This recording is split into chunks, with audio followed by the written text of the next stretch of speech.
विमल पोलो जुबा केसरी, हर पल मनाओ केसरी त्योहार। एक बयान में भूल गई, तेज प्रताप यादव, तेजस्वी यादव के भाई कह रहे हैं कि ये तो जमीन से कटे हुए नेताओं की यात्रा है जो हेलीकॉप्टर में घूमते हैं, जिनको जमीन का कोई इल्म नहीं है। चुनाव में लोग अपना अपना पापड़ और अपनी अपनी रोटी बेल रहे हैं, ये तेज प्रताप यादव कह रहे हैं। नीरज मिश्रा, भाई ये फोटो अपॉर्चुनिटी का जरिया क्यों बनाते दिख रहे हैं राहुल गांधी इतने महत्वपूर्ण मुद्दे पर, इतने संजीदा, इतने सेंसिटिव, जिसमें लोकतंत्र चुरा लिया गया, उसमें फोटो अपॉर्चुनिटी का मौका ढूंढते दिख रहे हैं लीडर ऑफ ऑपोजिशन कि भाई बुलेट पर चढ़ जाओ, ज्यादा कैमरे फोकस करते दिखेंगे। गरिमा जी, वैसे तो राहुल गांधी और तेजस्वी यादव की हस्ती ऐसी है कि वो जहां जाते हैं उनके पीछे कैमरे तो पहुंच जाते हैं, लेकिन ये मुद्दा तो बहुत बड़ा है। देखिए ना, जनता के बीच में से आवाज आई कि वोट चोरी हो रहा है, तो उस पर पड़ताल करनी शुरू की कि ये वोट चोरी कैसे हुआ। तो इलेक्शन कमीशन से हमने कहा कि एक काम करिए, आप हमें किसी भी एक लोकसभा का डाटा मशीन रीडेबल फॉर्मेट में दे दीजिए। तो इलेक्शन कमीशन ने कहा, अरे ये आपने क्या मांग लिया, मशीन रीडेबल फॉर्मेट में, ताकि आप उसको एक क्वेरी लगाएंगे एसक्यूएल की और 1 मिनट में आप वोट चोरी का भंडाफोड़ कर देंगे। तो हम आपको मशीन रीडेबल डेटा तो नहीं दे सकते। हम एक काम करते हैं, हम आपको हजारों किलो कागज, जिनको आप एक के ऊपर एक रखेंगे तो शायद 7-8-9 फीट की एक वो बल्क आपके पास एक दीवार जैसी खड़ी हो जाएगी। नहीं, आपका जो बिहार वाला मुद्दा है नीरज, मैं बिहार पर आपको लाना चाहती हूँ। भाई उसका तो 80% सोल्यूशन सुप्रीम कोर्ट ने दे दिया आपको। आप कह रहे थे चुनाव आयोग नाम नहीं बता रहा है, गरीब गुरबा के वोट काट रहा है, 65 लाख वोट काट दिए। सुप्रीम कोर्ट ने कहा नाम बता दो, आपके सामने सबकी फेहरिस्त है। आप कह रहे थे आधार कार्ड नहीं लेता दिख रहा चुनाव आयोग, क्योंकि लोगों के पास बाकी डॉक्यूमेंट नहीं है तो नाम कट जाएंगे। सुप्रीम कोर्ट ने कहा आधार कार्ड भी मान्य होगा। अब तो सोल्यूशन हो गया ना।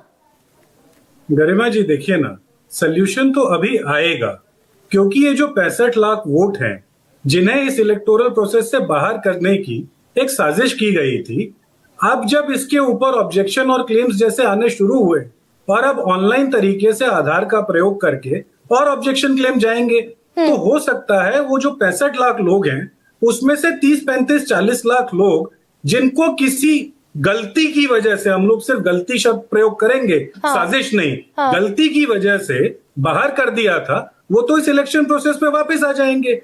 फिर वो अपने पड़ोसी को बताएंगे, अरे भाई क्योंकि मैं तो सरकार के खिलाफ बोलता था, आज मेरा वोट काट दिया।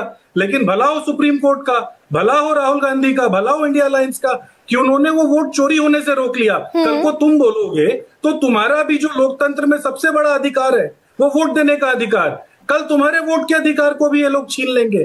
और आप समझिए ना गरिमा जी, नहीं आपने तो, लेकिन इतने बड़े, मैं तो खुद कह रही हूँ बड़ा सेंसिटिव और संजीदा मुद्दा है, आवाज उठनी चाहिए, लेकिन आपने इसे पॉलिटिकल मंच बना दिया। भाई पप्पू यादव नारा लगाएंगे कि सबको चाहिए राहुल गांधी, डीके शिव कुमार कहेंगे कि इंडिया गठबंधन की सरकार बनेगी, तो ये तो सत्ता की यात्रा हो गई ना, फिर मुद्दे की यात्रा कहां बची है? गरिमा जी, मुद्दा तो इसलिए वो मुखर तौर पर आपको दिख रहा होगा क्योंकि जब मंच, छोड़िए वहां तो मंच भी नहीं है, जब गाड़ी पर खड़े होकर सामने से जब वो निकलते हैं ना, तो लोग नीचे से आवाज दे रहे होते हैं कि वोट चोर गद्दी छोड़। ये ठीक उसी तरीके से है जैसे आजादी के आंदोलन में नेता निकला करते थे पदयात्रा करते हुए और वंदे मातरम के नारे लगते थे।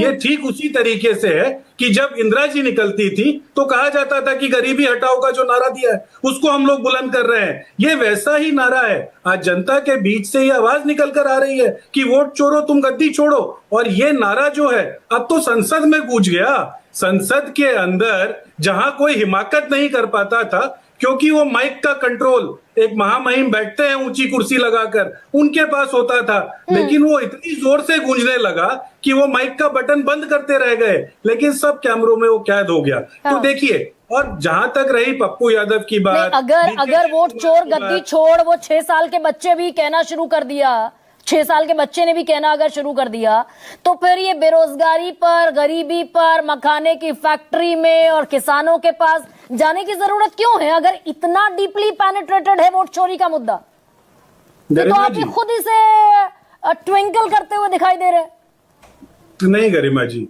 ये ठीक उसी तरीके से है कि जब इस देश के अंदर जब गरीबी के आंकड़े आते हैं ना, तो उसमें एक राइडर के साथ आते हैं कि यहाँ पे मल्टी फेसेटेड गरीबी है, वो कई सारे पहलुओं के ऊपर गरीबी है।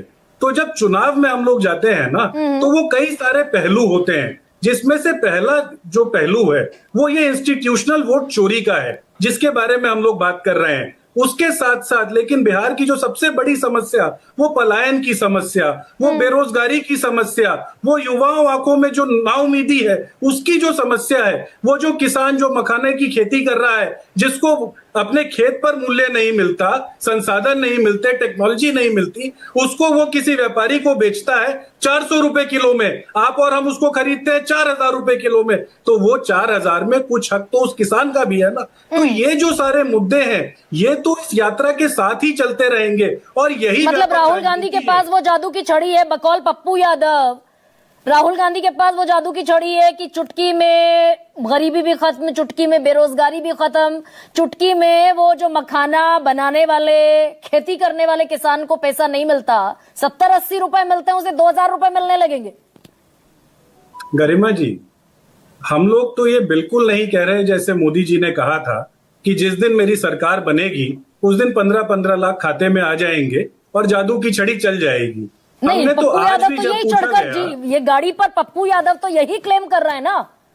किसने रोका भाई पप्पू यादव को ये कहने से कि बेरोजगारी का इलाज राहुल गांधी, गरीबी का इलाज राहुल गांधी, क्रांति के दूत राहुल गांधी, मोहब्बत के दूत राहुल गांधी? गरिमा जी देखिए ना, ये तो उनका ट्रैक रिकॉर्ड खुद बतलाता है।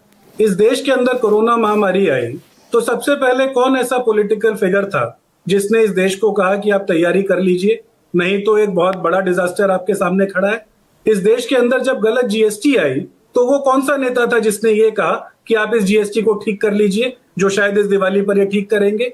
जब इस देश में गलत नोटबंदी हुई तो वो कौन सा नेता था जिसने कहा कि इस देश के अंदर आप ये नोटबंदी कर बहुत बड़ी गलती कर रहे हैं। नहीं, ये 17 महीने की सरकार में कभी नहीं बोले राहुल गांधी कि गरीब सबसे ज्यादा बिहार है, बेरोजगारी पलायन बिहार में सबसे ज्यादा है। 17 महीने की सरकार चलाई ना, नीतीश कुमार प्लस तेजस्वी यादव प्लस राहुल गांधी। गरिमा जी देखिए ना, उस 17 महीने की सरकार को तो बिहार का युवा और गरीब गुरबा तो आज तक याद करता है कि कैसे 17 महीने में वो 17 साल से खाली पड़ी जो वैकेंसीज थी ना, वो भरनी शुरू हो गई। आज उसका जवाब देने के लिए ये जो गठबंधन की सरकार वहां चल रही है, वो कहने आ जाती है, अरे मुख्यमंत्री तो नीतीश जी थे, तभी तो तेजस्वी यादव ने और राहुल गांधी के कांग्रेस के सिपाहियों ने वो आपको नौकरी दे दी। हाँ। अरे 17 साल में 17,000 बार नीतीश जी के पास मौका था, लेकिन वो क्योंकि नियत की कमी थी, वो तेजस्वी जी ने और राहुल जी के सिपाहियों ने वो नियत उनके अंदर पैदा कर दी थी। तो 17 महीने की सरकार को तो गरिमा जी सब लोग याद कर रहे हैं। और देखिए ना, वो जो रोड मैप बनाया था, ये झंडा बुलंद नहीं होता था, सबसे ज्यादा गरीब बिहार है, तभी भी, अभी की तो बात है 2024 से पहली भाई, तब भी बिहार सबसे गरीब राज्य था, तब भी बिहार में पलायन हो रहा था, तब भी बिहार में बेरोजगारी थी, लेकिन